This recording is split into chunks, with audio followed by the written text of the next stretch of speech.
Boa tarde. O nosso grupo é composto por mim, Rainara Oliveira, Amanda Kelly, Guilherme Fernandes, Maria Cecília, Renanda, Pedro Lucas e Thaleson Giovanni. Nós decidimos falar sobre o documentário As Sementes, que aborda a participação das mulheres na agroecologia. Trata de mulheres que lutam para a construção de um mundo melhor, visando um futuro sem aquecimento global, por exemplo. O documentário nos mostra a agroecologia que propõe uma relação respeitosa com o meio ambiente, onde a preocupação com a produção de alimentos diversificados e sem agrotóxicos caminha junto com a qualidade de vida das famílias agricultoras e dos consumidores beneficiados por essa produção. A prática agroecológica também potencializa a participação das mulheres na unidade produtiva familiar, desde o plantio até a sua comercialização.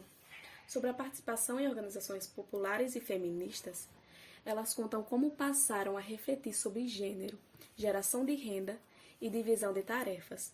Falam sobre a necessidade da conscientização sobre essas questões em casa, na comunidade, e sobre a economia solidária, atuação política local e global. A seguir, os integrantes do grupo falará sobre as reflexões que o documentário nos trouxe. No vídeo é dito que a maioria das mulheres que trabalham com agroecologia são analfabetas. E a gente entende isso porque muitas delas vieram de famílias muito humildes, que não tiveram condições de dar boa educação, de dar um bom estudo. Então, muitas delas não têm estudo, não sabem ler ou escrever por causa dessas condições da família. E também porque elas crescem aprendendo que o papel delas é cozinhar e limpar e satisfazer o marido nessas questões assim de limpar e cozinhar e ser mãe. Então elas já crescem ajudando a mãe, aprendendo que esse é o papel delas, que elas devem se prender a isso e que quem tem que trazer o sustento para casa são os homens. Então muitas delas crescem sem estudo, crescem sem conhecimento e a maioria dos empregos hoje em dia, né, precisa de, pelo menos, saber ler e escrever. Então, quando uma pessoa ela não sabe ler e escrever, fica mais difícil de conseguir um emprego. Então, isso acaba refletindo no futuro delas. Elas casam com um marido, né, com um homem, e elas vivem nessa questão, vivem nessa vida, assim. Elas precisam cozinhar, ser mãe, cuidar dos filhos, cuidar da casa, enquanto que o marido traz o sustento. E muitas delas acabam passando necessidade e a família, num todo, acaba passando necessidade porque o marido não traz o sustento suficiente, não tem um salário que consiga suprir todas as necessidades e também muitas delas sofrem algum tipo de relacionamento abusivo dentro do casamento e para elas se verem longe disso e conseguirem ter a própria independência, elas encontraram a esperança na agroecologia, porque isso trazia o sustento próprio para elas, para muitas delas que se separaram do marido ou que ficaram viúvas e não sabiam o que fazer com os filhos, né, sozinhas, sem estudo, sozinhas, sem emprego, e trouxe esperança para essas mulheres e também para as mulheres que estavam com o marido e que não tinham condições suficientes para sustentar a casa. Então, a agroecologia já era uma renda extra para essas famílias, né? Enfim, essa agroecologia foi um trabalho que ajudou muitas dessas famílias, ajudou muitas dessas mulheres a conseguirem ter uma boa vida e dar boa vida também para os seus filhos, né?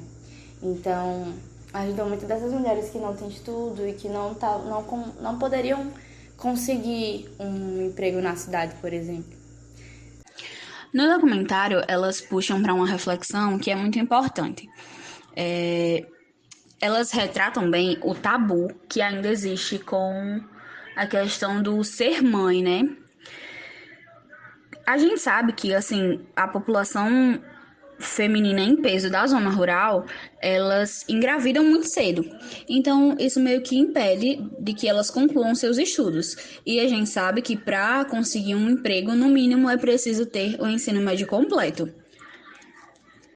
Então já é algo bastante natural. Automaticamente, quando elas engravidam, elas param de estudar e elas passam a cuidar da casa, cuidar das crianças, e isso toma muito tempo. E a agroecologia consegue trazer essa liberdade para que elas consigam ter uma renda extra, ter a sua liberdade financeira. E não só fique em casa cuidando dos filhos e da casa, né? E também puxa para o lado do. Elas retratam no documentário que até quando começaram as reuniões para essa questão da agroecologia que o documentário puxa, as pessoas que iam eram os maridos, no caso, os donos da terra. Era muito escasso ainda uma mulher dona de terra. E hoje em dia a gente consegue ver que está crescendo um pouco mais e já existe. E a tendência é que continue crescendo cada vez mais. No documentário é bem retratado essa questão da cobrança dos filhos, filhas, familiares, a família num todo, né? O quanto os serviços, não só da criação como a casa, tem uma grande influência, porque foi criada toda uma cultura de que tudo isso é responsabilidade apenas da mulher. E a gente sabe que não, porque os filhos são responsabilidade de ambos, tanto do pai quanto da mãe. A casa não é apenas ela que mora, então todo mundo pode ajudar. E isso, por muito tempo, agora, graças a Deus, já tá sendo mais desmistificado. Mas antes era de que todo esse serviço deveria ser da mulher e que apenas o marido deveria sair para trabalhar fora, para ir para essa questão do cerrado, né, das plantações e etc. Uma frase que me chamou muita atenção de Zanette Colla, uma das mulheres que fazem parte do documentário, foi que ela falou que nós mulheres queremos dividir, principalmente elas, né, que estão nessa parte da zona rural que tem muito peso ainda, essa cultura machista, de que elas querem dividir o mundo privado com os homens. Não é apenas eles que têm a autonomia de sair de casa para fazer algo para administrar as contas de casa e etc, entendeu? Então isso é muito forte e a gente sabe que o quanto essa discussão é necessária. Então é importante a gente acreditar que nós, mulheres, podemos mudar essa cultura machista. Nós temos que mudar essa concepção que a gente tem de que a mulher tem que obedecer ao homem, a mulher tem que cuidar da casa. E a gente sabe que não. Se a gente não acreditar, se nós mulheres não acreditarmos nisso, quem irá acreditar, né? A gente tem que desconstruir essa cultura que foi construída dentro de nós. E se torna importante também não só a gente querer nos desmistificar dessa questão machista, e sim ensinar os nossos filhos também, filhos e filhas. Porque ela comenta também que a filha dela se sentiu... ficou um pouco triste, né? Se sentiu um pouco abalada por ela ter saído de casa, não ficar somente em casa, e ir trabalhar com a agroecologia, ou seja, ela deixava de passar o tempo com a filha dela para ir trabalhar, para conseguir essa liberdade financeira, e sendo que o marido fazia a mesma coisa e a filha dela só se sentiu triste com ela. Por que isso? Então, é bastante importante a gente conscientizar não só nós mesmos, mas também os nossos filhos e a grande maioria que a gente puder, entendeu? Tipo, a maior quantidade de pessoas que a gente conseguir. E outra coisa interessante a se falar é sobre a autonomia de trabalhar no campo, né?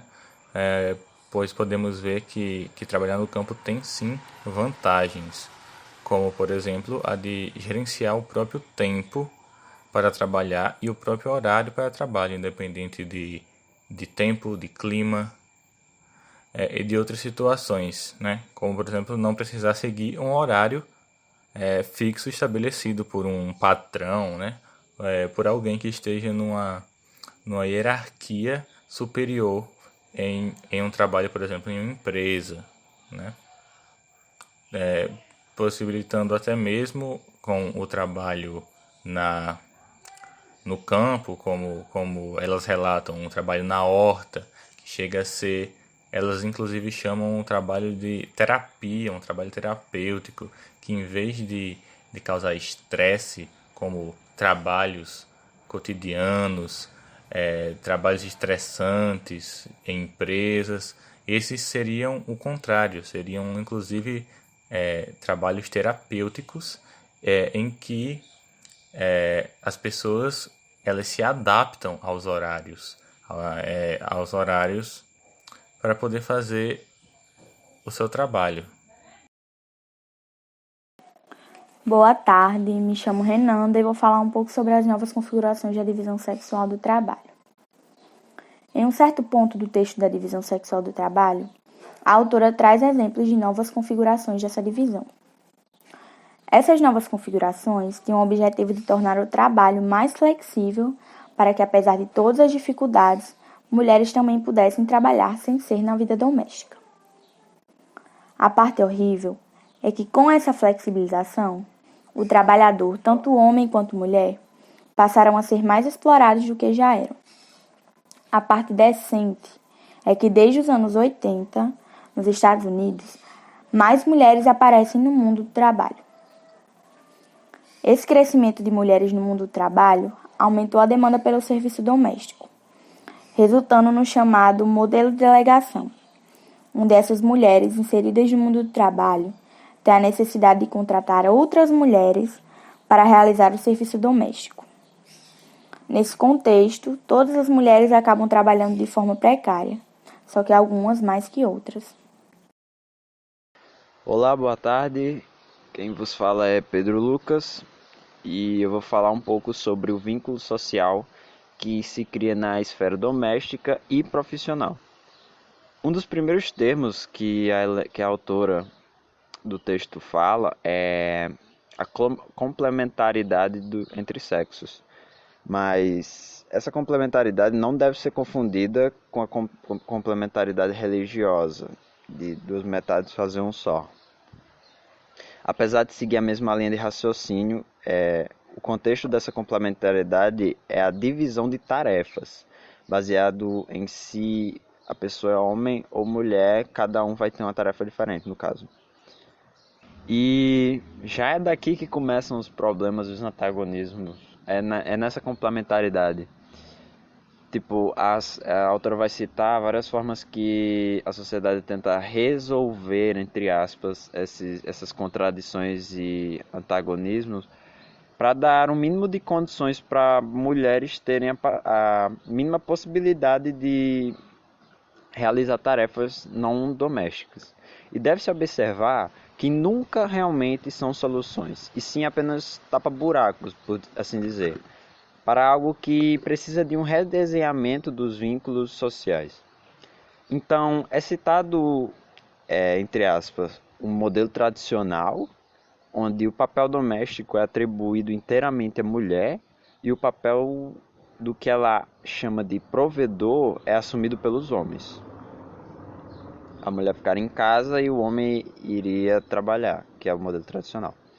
Outro modelo é o da conciliação, no qual deveria ocorrer uma conciliação entre ambas as partes, visando a igualdade. Mas, na prática, ocorre que a maioria dos casos, essa conciliação só ocorre quase que inteiramente das mulheres. E aí quase que volta para o modelo tradicional de novo. Outro modelo que ela apresenta é o paradigma da parceria, no qual o nome é autoexplicativo, mas que na prática as pesquisas mostram que também não ocorre como deveria, também é outro sistema falho.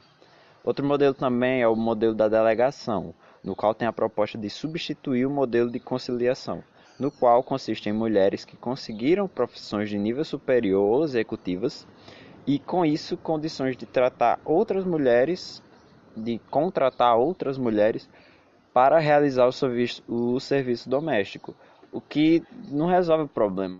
E esses modelos defeituosos são apresentados pela autora, pois, como ela já diz no início, é necessário ir bem mais além do que a simples constatação de desigualdades. Afinal, essa reflexão toda sobre modelos que possam possibilitar a entrada de mulheres no mercado de trabalho, não só na vida doméstica, essa reflexão toda sobre isso não é só para ficar na cabeça, ela tem que ser levada à prática, tem que levar à praxis, ou ela não vai servir de nada. Pronto, é aí que chega aí a minha fala, que eu ia falar sobre a parte do vídeo, onde mostra que aquelas mulheres, elas aproveitam a área rural que elas estão para usar a horta é, para, para comer lá os alimentos e também para doar, também vender, fazer negócio lá com as pessoas na área, que estão próximas à área. Aí eu acho que isso vale a pena mencionar, porque mostra como elas transformam uma coisa que elas precisam, como também uma coisa para ajudar os outros e também como uma coisa assim de fazer dinheiro, que eu acho que é algo muito inteligente.